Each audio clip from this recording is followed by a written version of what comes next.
eo amin'ny vaovao sosialy kosa indray dia tsy mitsahatry ny miakatra amin'izao fotoana izao ny vidim-piainana. Ankoatra ny vary sy ireo kojakoja fampiasa andavanandro dia ny legioma indray zao no nahitana izany fiakaram-bidy izany.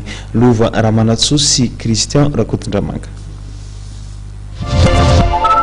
Tao anatin'ny andro vitsivitsy dia niakatra tsy nisy ohatr'izany ny vidin'ny legioma eny an-tsena.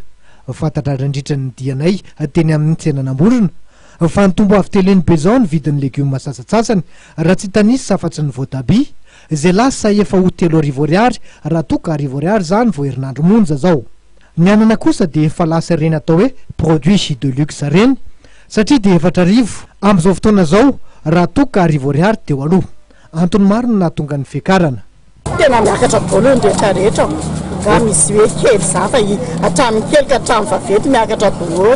Tsy hoe toetrandro tapaka lalana simba ny orana ny entana sakafo tsy maintsy hohanina dia misy mahavidy mihitsy tsy mahatakatra mihitsy entana faifay zavatra anao inona ary ianao fa tsy maintsy mivatra dia izay. Somary miaotra ny mpanjifa manoloana ny fiakaran'ny vidin'ny legioma kanefa tsy afa-manoatra satria tsy maintsy misakafo. Misy anefa mipaikady napetraka ahafahana mifeny vola mivoaka.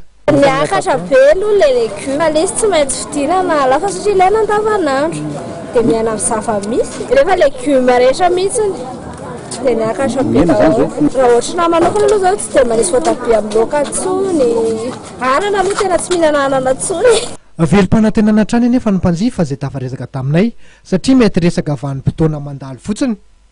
Izao fiakaran'ny vidiny etan'izao. Hatreto aloha dia mbola tsy misy politika mazava ahafahana mifehy izany fiakaran'ny vidiny etan'izany indrindra ireo tiany ilaina amin'ny andavanandro.